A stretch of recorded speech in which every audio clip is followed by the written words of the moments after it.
नमस्कार, आप देख रहे हैं जनसंवाद 24x7। लोनी के गांव मीरपुर से एक ऐसा मामला सामने आया है जिसने सड़क हादसे से ज्यादा साजिश की आशंका को जन्म दे दिया है। डंपिंग ग्राउंड में काम करने वाले युवक की संदिग्ध सड़क दुर्घटना में मौत हो गई, लेकिन हादसे के बाद पुलिस, ग्राम प्रधान और ठेकेदार की भूमिका सवालों के घेरे में आ गई है। गाजियाबाद जिले के लोनी क्षेत्र स्थित गाँव मीरपुर में डंपिंग ग्राउंड में चौकीदार के रूप में कार्यरत गाँव पचैरा निवासी युवक की सड़क हादसे में मौत हो गई। जानकारी के अनुसार 13 मई की रात करीब 8:30 पर डंपिंग ग्राउंड के ठेकेदार ने युवक को किसी काम से गांव मीरपुर भेजा था। युवक के साथ मध्य प्रदेश निवासी एक अन्य कर्मचारी भी बाइक पर मौजूद था। बताया जा रहा है कि दोनों युवक गांव मीरपुर से वापस डंपिंग ग्राउंड लौट रहे थे, तभी रास्ते में उनकी बाइक को एक अज्ञात 4 पहिया वाहन ने टक्कर मार दी। हादसे के बाद बाइक पर पीछे बैठा युवक घबराकर बाइक लेकर डंपिंग ग्राउंड पहुंच गया, जबकि घायल युवक सड़क पर पड़ा रहा। बाद में परिजन मौके पर पहुंचे और घायल युवक को दिल्ली के ट्रॉमा सेंटर ले जाया गया, जहां डॉक्टर ने उसे मृत घोषित कर दिया। मृतक के परिजनों का आरोप है कि मीरपुर पुलिस चौकी ने उन्हें सहयोग नहीं किया। वहीं ग्राम प्रधान और डंपिंग ग्राउंड प्रशासन की भूमिका भी सवालों में है। परिजनों का कहना है कि युवक ड्यूटी पर था, इसलिए पूरी जिम्मेदारी डंपिंग ग्राउंड प्रशासन की बनती है, लेकिन किसी ने मदद नहीं की। परिजनों ने यह भी आरोप लगाया कि इलाके की सीसीटीवी फुटेज डिलीट कर दी गई है और घटना के चश्मदीद युवक से मिलने नहीं दिया जा रहा है। ट्रोनिका सिटी थाना पुलिस ने सुबह घटनास्थल पर पहुंचकर साक्ष्य जुटाए हैं। अभी हम पहुंचे हुए हैं लोनी के मीरपुर गांव में। मीरपुर गांव में एक हादसा होता है। जानकारी लगती है कि एक युवक जो यहाँ के डंपिंग ग्राउंड में काम करता था, नौकरी करता था, उसकी एक हादसे में मृत्यु हो जाती है। हादसा क्या था, सारी जानकारी हम यहाँ के स्थानीय परिवारों से लेंगे। सबसे पहले भैया से जानकारी लेते हैं, जो लगता है कि परिजन है बच्चे के। आपका नाम क्या है? जनेश्वर। जनेश्वर जी कहाँ रहते हैं? मैं पछारा में रहता हूँ जी। पछारा में। जानकारी लगी कि यहाँ पर एक हादसा हुआ था, क्या है पूरा प्रकरण? है जी, मेरा भाई है जो छोटा, वह डंपिंग ग्राउंड में सर्विस करता था। क्या नाम है भाई का? भाई का नाम है जी दीपांशु और फादर का नाम है हमारे नारायण सिंह। शाम को 7 बजे से सुबह 7 बजे ड्यूटी है। 7 बजे जैसे ड्यूटी पे पहुंचे, 8:30 बजे ठेकेदार ने और उनका जो स्टाफ है अंदर से, उनको और उनके साथ एक बिहार का और लड़का काम करता था, उनको यहाँ कुछ खाने के लिए मंगाया, भेज दिया।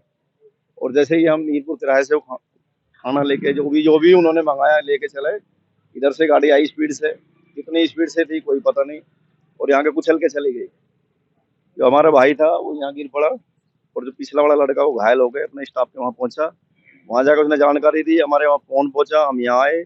लगभग आधा पौना घंटा हमें लगा। डॉक्टर के पास गए, ट्रॉमा सेंटर लेके गए दिल्ली, और वहाँ हॉस्पिटल में घुसते ही उन्होंने जो फिर यहाँ आए। हमने ना चौराहे पे आगे सारे कैमरे चेक किए, क्योंकि यहाँ 5-6 कैमरे लगे हुए हैं और मेन कैमरा है जी प्रधान के अंडर सरकारी कैमरा जो गवर्नमेंट लगाया है, लेकिन उसका जो कॉन्वेंट है वो प्रधान जी के फोन से है। ठीक है जी, हमने फोन उनको भी बुलाया और चौकी में इंक्वायरी की। चौकी में राहुल नाम के सिपाही थे, और सिपाही थे, चौकी इंचार्ज नहीं थे, वो साथ में आए। उन्हें फोन दिखा दे जी, मेरे इसमें कोई वो नहीं रिकॉर्ड। उन्होंने कहा हमारे साथ और लोग भी थे पढ़े लिखे थे, उन्होंने कहा इसमें है। उन्होंने कहा ऐसा करो जीप ताल लो। और जैसे ही हम लोग मेहनत करने लगे, जीप तालने लगे, वो राहुल नाम के सिपाही थे, दूसरे थे, वो प्रधान जी को एक तरफ ले गए। 20 मिनट उनकी खुसफुस हुई, और जैसे जीप निकालने की कोशिश की, प्रधान जी भागे कि नहीं, हाथ मत लगाना, ये डिलीट हो जाएगी, स्पेशल स्टाफ लाओ। क्योंकि उन्हें मालूम था कि रात के 3 बजे, 3:30 बजे कोई स्पेशल स्टाफ आएगा ही नहीं। लेकिन फिर भी हम 3:30 पौने 4 बजे तक स्पेशल स्टाफ लाए, तब तक उन्होंने सब कुछ डिलीट कर दिया। ठीक है जी। अब इसमें प्रधान जी का और ठेकेदार का पूर्ण हाथ है। और दूसरी बात, जब से लगा के रात के 2 बजे से और अब तक ना हमारे पास चौकी इंचार्ज को हमने फोन किया, किसको किया, कोई ना फोन, किसी ने हमारा सहयोग नहीं दिया, और चौकी से छोड़ कर भाग गए। और हम दरोगा को एक बार फोन मिलाया, कई बार मिलाया, तो वो ये बोलता है क्योंकि आफत नहीं आ गई है, इतना बड़ा कोई नहीं, इतनी बड़ी नहीं आफत आ गई है। ठीक है जी, ये उनके बयान है चौकी इंचार्ज के। लेकिन अब हम चौकी जो भी है वहाँ, क्या नाम है उनका, राहुल। ठीक है जी, राहुल तेवतिया।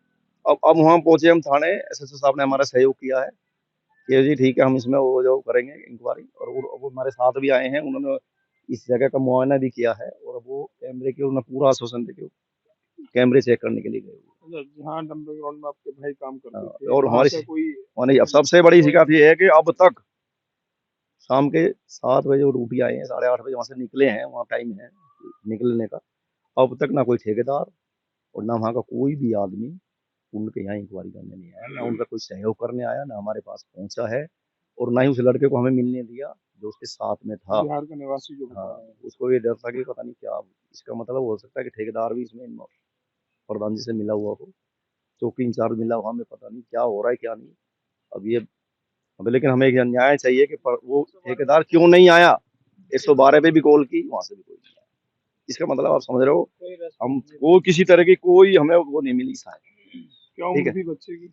उम्र 22, 22.5, शादी हो चुकी थी, एक बेटा था 2-2.5 साल का, और बच्ची अभी 4 महीने की है। तो आप जो यहाँ से और जो ठेकेदार है उसकी तरफ से कुछ नहीं, हमें जो न्याय चाहिए, हर हाल में न्याय चाहिए। जब ऑन ड्यूटी मारा है तो हमें उसकी जो है पूरी की पूरी जो साजिश है उसकी पूरी की पूरी हमारे खुलासा चाहिए, मतलब जो खुलासा। बच्चे के साथ में उसका पूरा खुलासा आपको चाहिए। हाँ जी, और सबसे बड़ी बात यह है जी, खुलासा पूरा होना चाहिए। और जब ऑन ड्यूटी मारा है तो आप समझते हैं ऑन ड्यूटी हमें क्या क्या चाहिए, हाँ, पूरी मुआवजा फैसिलिटी वगैरह चाहिए हमें। पूरी फैसिलिटी चाहिए। बच्चों का भविष्य है, कहाँ जाएंगे। तो ये कहना है भैया का कि ऑन ड्यूटी बच्चे की मृत्यु हुई है हादसे में, जिसके लिए हम हर उस सुविधा के हकदार हैं जो ड्यूटी पर ऑन ड्यूटी मिलती है, और वही मांग कर रहे हैं। साथ ही मांग कर रहे हैं न्याय की। पुलिस प्रशासन हालांकि यहाँ पर पहुंच चुका है, लेकिन चौकी के जो पुलिस प्रशासन उन्होंने बिल्कुल सहयोग नहीं किया। कुछ साजिश भी भैया बता रहे हैं, उस सभी चीजों का खुलासा होना चाहिए जिससे कि परिवार को न्याय मिल सके, उस बच्चे के परिवार को, उसके पत्नी को, सबको न्याय मिल सके, और यही मांग उनके बड़े भाई द्वारा की जा रही है। तो एक मांग मैं और कर रहा हूँ, अगर इसमें प्रधान जी का कोई भी 19-20 का हाथ लगा तो हम अपनी भी जान दे देंगे, लेकिन उस प्रधान जी को सिखा देंगे कि क्या हुआ है। ठीक है जी, तो सबके, मेरा नाम ज्ञानेश्वर है, सबके सामने खुलेआम कह रहा हूँ, अगर प्रधान का इसमें 19-20 का कोई थोड़ा सा भी हो निकला ना तो सबक सिखा देंगे यहीं आके घर में भगोस के। प्रधान जी का नाम क्या है? अजीत सिंह। अजीत जी। हाँ जी। लोनी के थाना चौनिका सिटी क्षेत्र का यह मामला अब सिर्फ सड़क हादसा नहीं बल्कि कई सवाल खड़े कर रहा है। आखिर सीसीटीवी फुटेज क्यों डिलीट हुई, चश्मदीद को क्यों छिपाया जा रहा है, और ड्यूटी पर तैनात युवक की मौत के बाद जिम्मेदार लोग चुप क्यों है। अब मृतक परिवार न्याय की मांग कर रहा है।